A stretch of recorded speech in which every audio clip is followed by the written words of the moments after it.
주님의 크신 평안과 사랑이 여러분 모두에게 가득하기를 간절히 바랍니다. 여러분, 주님의 길을 따라 한 걸음 또 한 걸음 어떻게 한 해 동안 열심히 살아오셨는지요?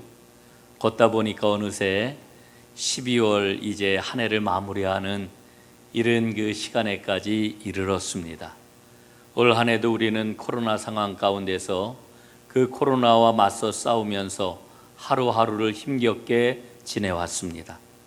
코로나 위드 상황이 되어가지고 이제 우리가 일상을 회복하는가 보다라고 하는 이런 기대를 가졌는데 코로나 위협은 오히려 이전보다 더 커진 것 같습니다. 확진자가 더 많이 발생을 하고 이러다가 더 큰 어려움이 우리에게 닥치는 것은 아닌지 걱정이 끊이지를 않습니다. 그럼에도 불구하고 우리는 희망을 갖습니다. 왜냐하면은 지금은 마치 새벽 미명과도 같은 시간이 아닐까 하는 생각을 갖기 때문입니다. 여러분, 새벽 미명은 어둠이 가장 깊은 순간이지요. 그렇지만 머지않아서 아침에 찬란한 햇살이 온 세상에 들이우기 직전의 그런 그 순간이기도 합니다. 여러분, 하나님이 정해 놓으신 그 시간에 코로나는 끝이 날 것이라고 저는 확신을 합니다. 그래서 일상을 회복하는 그날이 다시 오게 될 것이라고 하는 희망을 붙잡습니다.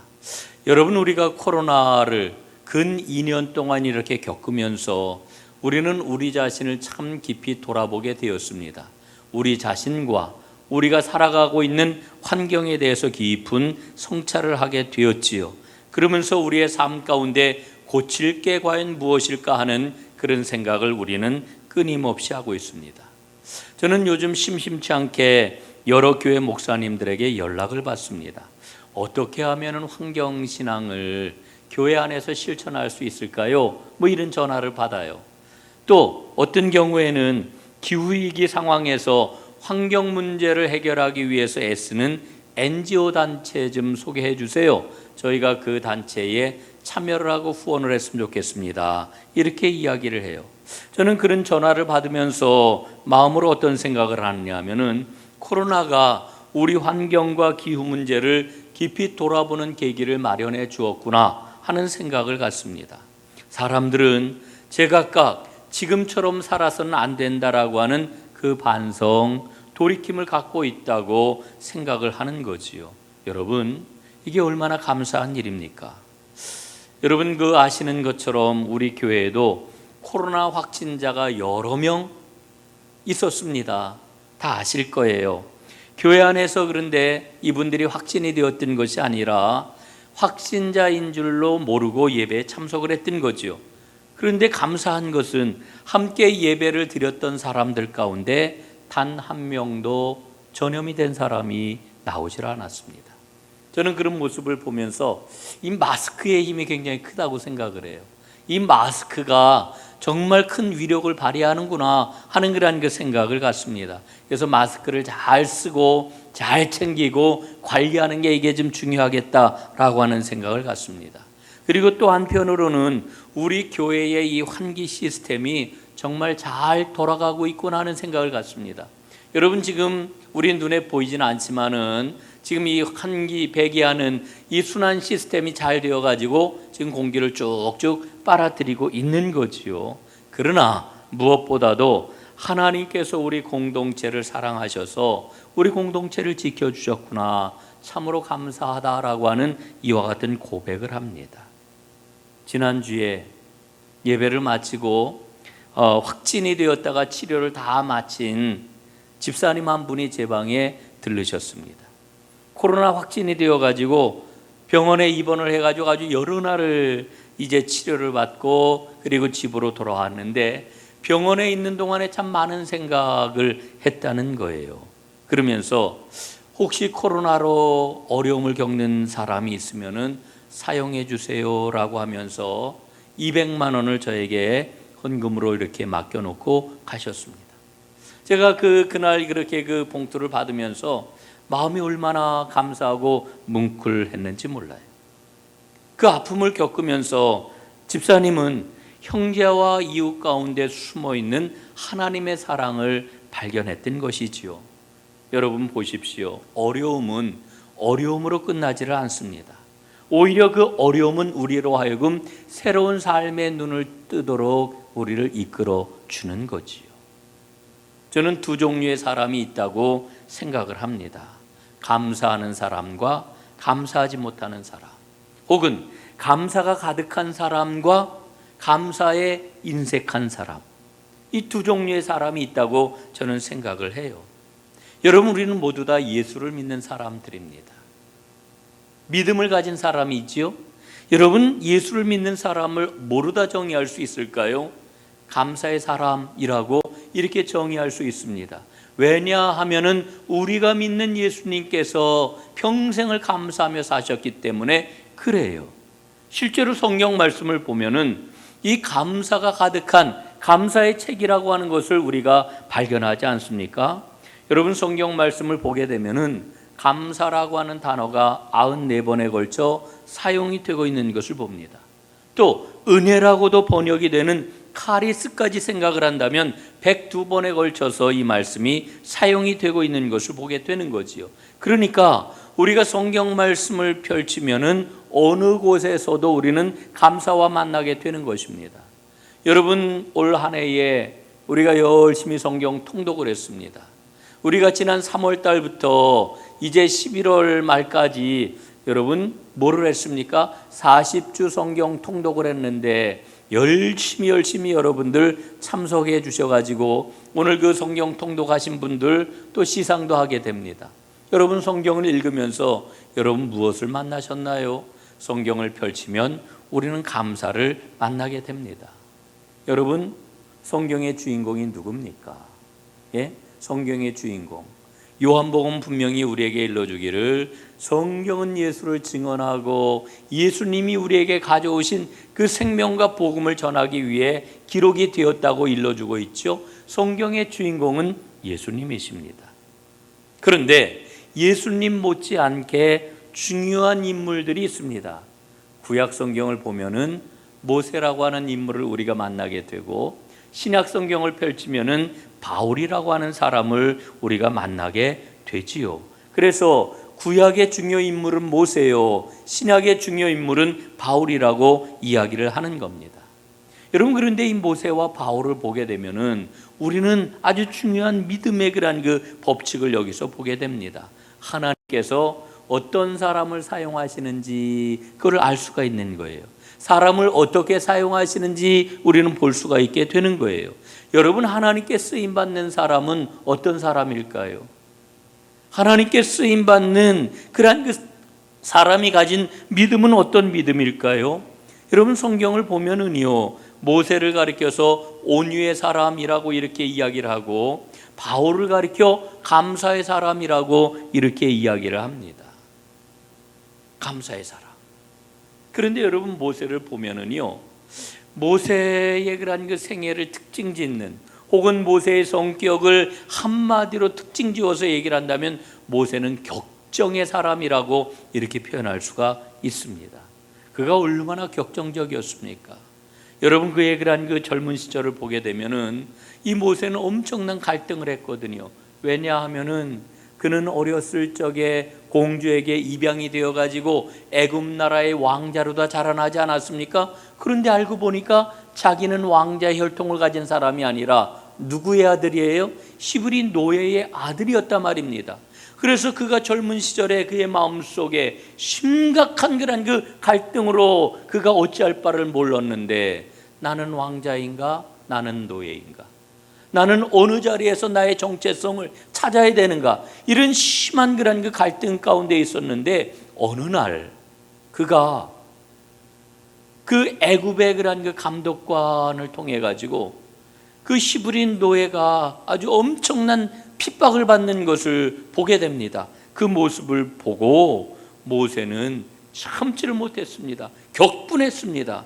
결국 그 감독관을 때려 눕히고 말지요. 그 감독관이 그 자리에서 죽고 말았습니다. 그래서 그는 망명자가 되어가지고 미디안 광야로 도망을 가지요.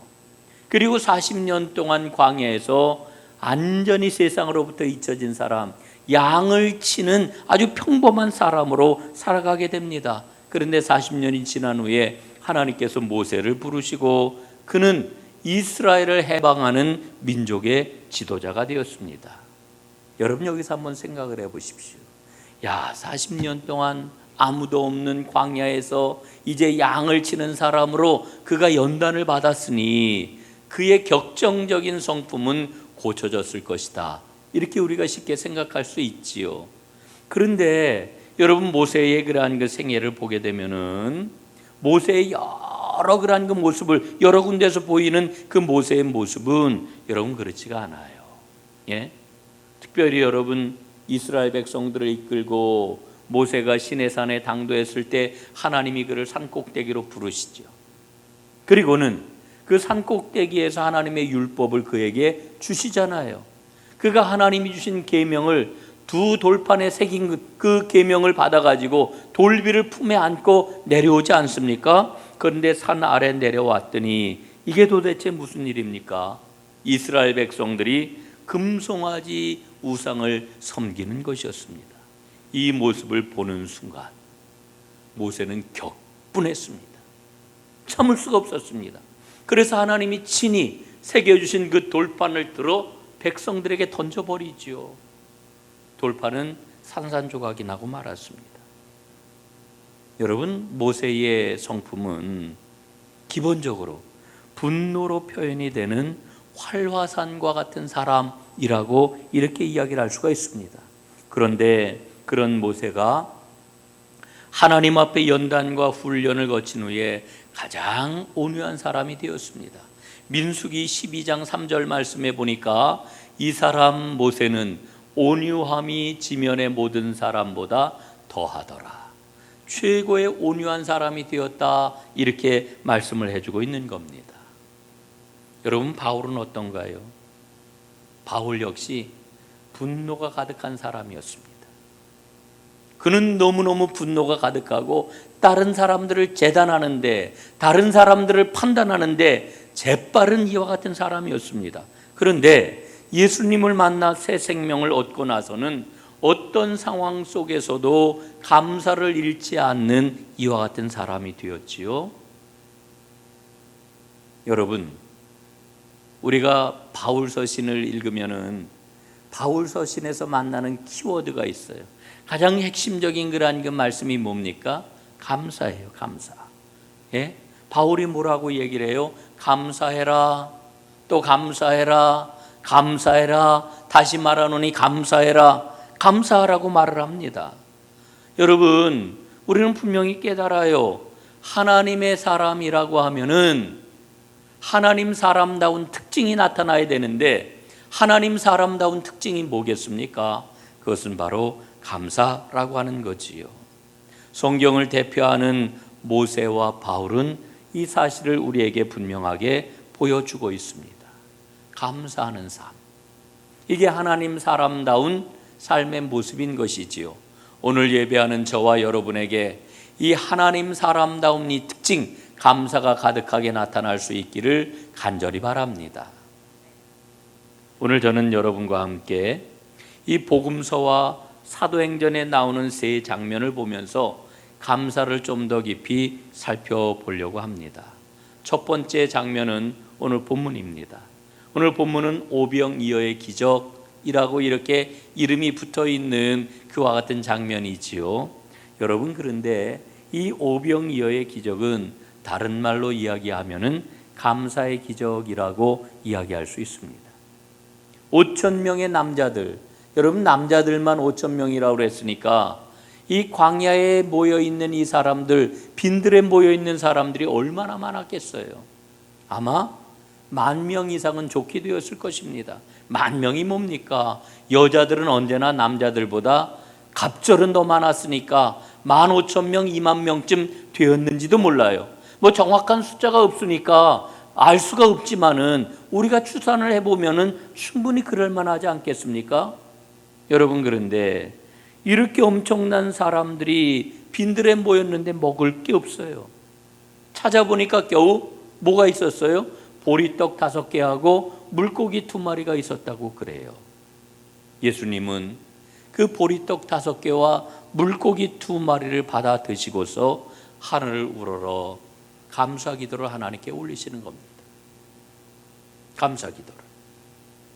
여러분이 감사 기도가 5,000명을 먹이는 출발점이 되었던 것이지요. 여러분, 오늘 우리는 본문 말씀을 통해 가지고 감사는 기적을 낳는다라고 하는 가장 중요하고도 핵심적인 신앙의 법칙을 만나게 되는 겁니다. 감사. 오늘 제 설교가 감사의 설교잖아요. 제목도 감사잖아요. 여러분들 감사라고 하는 말을 들으면 어떤 생각이 드십니까? 이야, 오늘 굉장히 참신한 말씀이 나오겠다. 오늘 정말 엄청난 그런 그 기대가 되는 그런 그 말씀이다. 이런 생각이 들어요. 아유, 오늘 설교 제목이 감사네. 감사, 이거 너무나 많이 들은 이야기인데, 잘 아는 그런 그 이야기인데, 오늘 뭐 뻔한 그런 그 이야기가 전개되겠구나. 여러분, 이런 마음이 들잖아요. 감사에 대해서 여러분 진부하게 생각이 드는 거예요.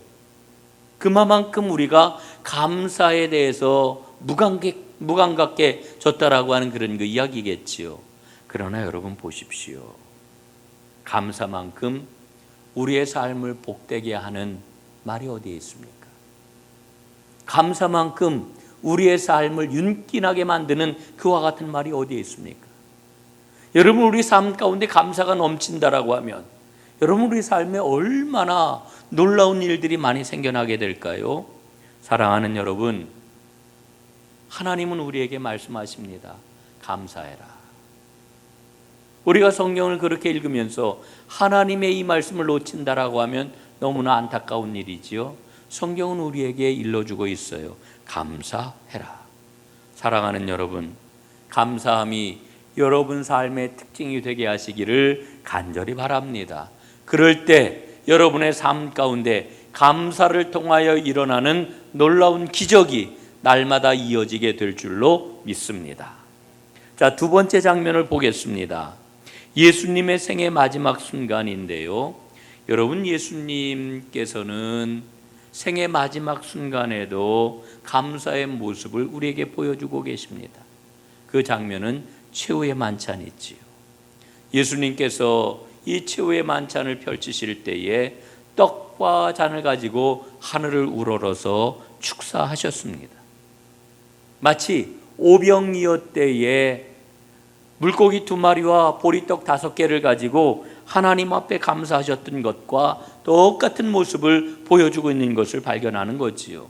마가복음 6장 오늘 본문 41절 말씀에 보면은 예수께서 떡 5개와 물고기 2마리를 가지사 하늘을 우러러 축사하시고, 여기서 축사라고 하는 말은 감사하셨단 말이죠. 떡을 떼어 제자들에게 주어 사람들 앞에 놓게 하시고 그랬습니다. 여러분, 최후의 만찬 장면도 한번 볼까요? 마가복음 14장 22절 말씀입니다. 저희가 먹을 때에 예수께서 떡을 가지고 축복하시고 떼어 제자들에게 주시며 가라사대 받으라, 이것이 내 몸이니라. 예수님이 하늘을 우러러 아버지 하나님께 감사하신 거예요. 여러분, 이 오늘 본문에 나와 있는 오병이어의 기적을 일으키는 장면과 이 최후의 만찬에서 주님께서 떡과 잔을 가지고 축사하시는 장면이 너무나 유사한 것을 발견을 합니다. 예수님의 생애는 한마디로 하면은 감사하시는 생애였어요. 아버지 하나님께 감사하는 삶이 무엇인지를 보여주셨고, 그 감사로 구원 역사의 절정을 향해 나아가고 계시는 것을 우리가 발견을 하게 되는 거지요. 여러분, 예수님의 이 감사, 이것이 오늘 우리에게 큰 본이 되고, 그리고 그것을 붙잡는 여러분에게 능력이 될 수 있기를 간절히 바랍니다. 3번째 장면을 보겠는데, 3번째 장면은 사도행전 27장에 나오는 말씀입니다. 유라굴로라고 하는 큰 폭풍이 일어났고, 그리고 그 폭풍이 지나가는 그 순간에 배에서 식사를 나누는 장면이 이 사도행전 27장에 기록이 되어 있습니다. 여러분, 이 장면은 어떤 장면이냐 하면은 바울이 가이사랴에 구금되어 있다가 로마로 가게 됩니다. 여러분, 바울이 뭐라고 이야기를 하느냐 하면은 나는 로마 시민권자입니다. 그러니 나는 황제에게 가서 황제 앞에서 재판을 받아야 되겠습니다. 이 로마 시민권자가 황제의 재판을 받겠다고 그러니까 이제 그를 보내주는 겁니다. 그런데 여러분, 그 옛날 이 가나안 땅에서 로마까지 가는 그 항해, 그 백길이라고 하는 것은 너무너무 험난하고 길고도 험난한 그와 같은 여정이었던 것이지요.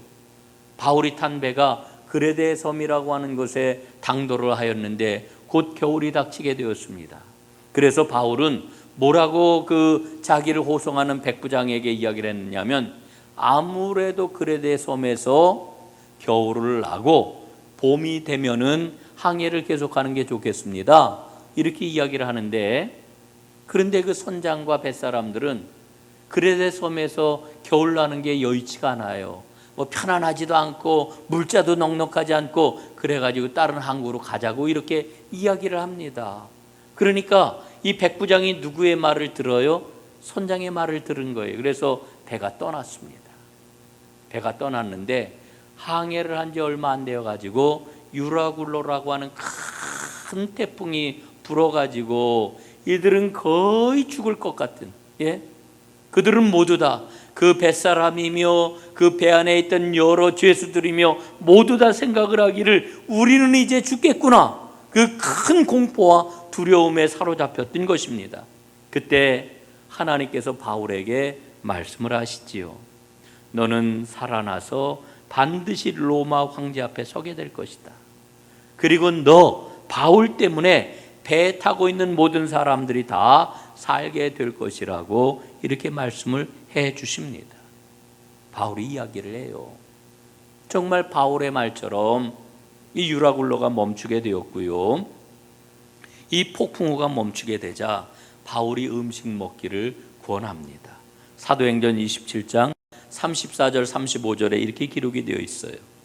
너희가 기다리고 기다리며 먹지 못하고 줄인 지가 오늘까지 열나흘인즉 음식 먹기를 권하노니 이것이 너희의 구원을 위하는 것이요 너희 중 머리카락 하나도 잃을 자가 없으리라.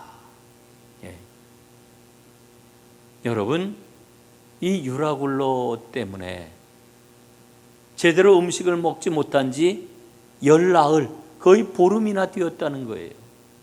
얼마나 이들의 고생이, 이들에게 닥친 두려움이 얼마나 극심했던가를 우리가 알 수가 있는 거지요. 그래서 이제 배에서 이제 식사를 합니다. 마지막 식사를 하는 거예요. 배 타고 있는 사람들이 식사를 할 때에 어떤 식사를 했을까요? 감사함으로 식사를 했어요. 감사함으로.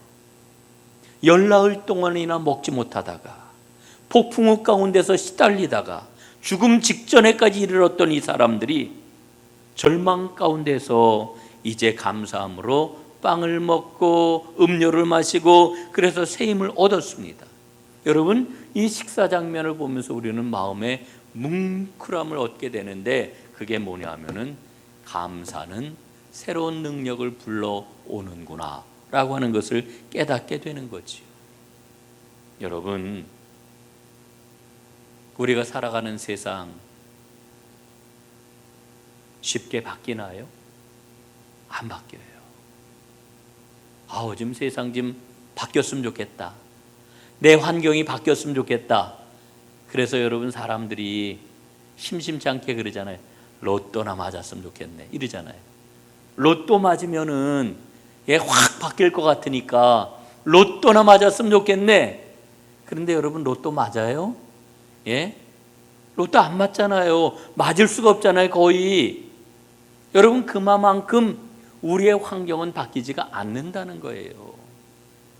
여러분, 그러나 여러분, 우리의 마음이 바뀌면 세상은 전혀 새로운 세상이 됩니다. 어두운 밤에 사물들을 바라보면요, 희끄무레 해가지고 뭐가 뭔지 제대로 알 수가 없어요. 그러나 아침에 해가 떠올라서 모든 것들을 환히 비추게 되면은 모든 사물들은 제마다의 색깔을 뽐내면서 아름다움이 무엇인지를 드러내잖아요. 여러분 마찬가지입니다. 우리 마음속에 빛이 없다라고 하면은 제 아무리 아름다운 것도 아름답게 볼 수가 없는 거예요. 그러나 빛이 비치면 우리는 아름다움을 누리고 우리의 삶에 아름다움이 충만해지고 우리 삶의 풍요로움이 가득해지는 것입니다. 여러분 그 빛이 무엇일까요? 성경은 우리에게 일러주기를 감사라고 일러줍니다. 감사라고 하는 빛이 우리 안에 비치게 될 때에 우리는 똑같은 그런 그 삶을 살아가는데 이전하고는 전혀 다른 새로운 삶을 살아갈 수가 있게 되는 거지요. 그래서 성경이 말씀하고 있는 감사는 삶의 능력인 것입니다. 감사의 믿음을 꼭 붙잡고 능력 있는 삶을 살아가는 하나님의 사람들이 되시기를 주님의 이름으로 축복합니다. 예수님이 감사하셨습니다. 바울이 감사했습니다.